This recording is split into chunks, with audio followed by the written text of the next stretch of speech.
Well, here at home, some South African healthcare groups have condemned countries which have cut funding for UNRWA. Let's speak now to Health Justice Initiative chairperson, Dr Shuaib Manjra. A very good evening to you, Dr Manjra. Good to have your time on Newzroom Afrika. Why do you think that countries such as the United States were so quick to pull funding from UNRWA once the initial allegations were made that some of its workers were allegedly involved in the attacks in southern Israel on October 7th, even though the numbers cited were a fraction of the overall staff complement, and most of those who we heard were accused over the weekend had already been sacked by the organization? Good evening, Tembekile. Thank you for having me, and good evening to your listeners. I think to understand why countries allied with Israel have pulled funding so rapidly, you've got to understand the history of UNRWA. UNRWA was established in 1949 as a resolution of the United Nations General Assembly to provide support to Palestinian refugees or Palestinians who were ethnically cleansed from Palestine in 1947-1948 during the establishment of Israel. They were ethnically cleansed, about 750,000 to 800,000 people, by Zionist forces. UNRWA was there to support Palestinians, and the mandate of UNRWA is kind of renewed every 3 years by the United Nations. Now, countries allied with Israel have targeted UNRWA for many, many years. Israel has hated UNRWA for many, many years, and there's a number of reasons for it. The first reasons are political. The reason is that UNRWA is testimony to Palestinian genocide in 1947, 1948. The fact that 750,000, 800,000 refugees were forced out of Israel by Zionist forces, many killed, 20,000 people killed. UNRWA keeps that alive. It has a register of all Palestinian refugees. So in a sense, it's a museum of Palestinians from 1948. It keeps that memory alive. The second is that Israel wants to do away with Palestinian refugees. It doesn't want this whole cohort of people, of Palestinians who are known as Palestinian refugees and their descendants, who number probably close to 6 million now in the diaspora. Israel wants them to be integrated within their own countries so that there's no Palestinian refugees anymore with a right of return. So there's a political question. The second is that, part of the ICJ kind of hearing was that this genocidal acts against Palestinians in Gaza, and part of this act is to crush UNRWA, because UNRWA provides essential support to keep Palestinians alive. It provides them with jobs, it provides them with economic opportunities, it provides them with relief, it provides them with healthcare critically, and educational needs and social welfare. So in a sense, UNRWA, which kind of employs about 30,000 people, 99% of them Palestinians, keeps Palestinian life going in Gaza and in the countries around Palestine, which is Syria, Jordan, Lebanon. So there's this targeting. This is part of this ethnic cleansing of Palestinians, where when they're facing probably the worst famine of any nation in the world, UNRWA cuts funding to Palestinians, and UNRWA, allies of Israel cut funding to UNRWA. So you don't think, Dr. Manjra, just to come in there, you don't think that the claim by some of these countries in the suspension of services or funding at least, that they're doing so until there's assurance that there's no longer any level of infiltration of Hamas into the UNRWA system, and that once that has been satisfied, they then will begin to release money again to help the many Palestinians displaced, especially since October 7th? So let's kind of understand those allegations. These allegations against UNRWA are not new.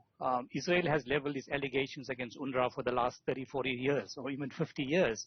The schools that they've attacked, schools that UNRWA has run, they've attacked educational facilities, they've attacked refugee centers. So they kind of see UNRWA as part of an arm of Palestinians. Now, if there's evidence against UNRWA workers, there's allegations. There's no evidence. There's allegations. Now let's try and balance it. There's evidence of Israel committing war crimes and probably crimes of genocide.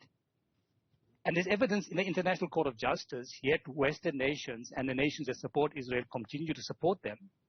Yet there's allegations, untested allegations against UNRWA workers and yet these countries pull funding immediately without any evidence. The second point is that even if, let's say, 8 or 12 workers of UNRWA were involved in Hamas in one way or another, is that sufficient reason to pull funding for an organization that employs 30,000 people? No. I think it is fundamentally a political act, and I think we need to see it as not, it's a response to what Israel wants, but it's fundamentally a political act. How much do you think that events at the ICJ, that order, contributed perhaps to the posturing of some of these countries? The fact that the UNRWA funding kind of announcement came the day after the ICJ ruling, I think it bears a direct relationship to it. And if I can look at the bigger picture, I think it is part of the genocide. So, the person who coined the term genocide, Raphael Lemkin, he looked at what he called the 8 targets or the 8 fields of genocide, the techniques of genocide, and he looked at political, social, cultural, economic, biological, physical, religious, and moral. And if you look at this attack on UNRWA, which is economic, which is social, which is political, which is economic, this is part of the broader plan of Israel to destroy Palestinian life in terms of in line with this kind of genocidal plan. So I think it's not coincidental that the UNRWA funding was, the pulling of the UNRWA funding was announced a day after the ICJ ruling. So what then do you see as a way forward? If, like, for example, Linda Thomas-Greenfield, the U.S. representative at the United Nations, was saying in the clip that we played just before we spoke to you that what they want to see is fundamental changes within UNRWA and its system, what do you think would satisfy the Americans in order for them to restore funding? Well, it's not the first time that the Americans have withdrawn funding from UNRWA. The Americans in 2018 reduced their funding from UNRWA by about 30 to 40%. And the American argument at that point was that UNRWA should only support Palestinian refugees from 1948 and not the descendants. So it's probably probably tens of thousands of people. So the Americans have been targeting UNRWA all this time as well. I think UNRWA is critical. It's critical to Palestinian life. Now, the fundamental question is that UNRWA was established to support Palestinians until there's a final solution to the Palestinian problem. And here is the critical point, that the Americans are playing no role in finding a solution to the Palestinian problem, in the establishment of a Palestinian state, in seeking justice and freedom for Palestinians. So, on the one hand, there's no move by the international community to create justice for Palestinians. On the other hand, you're punishing the victim. Well, America says... Now, pardon me, sir, and maybe you can add on the rest of your response to the answer to what I'm about to ask you.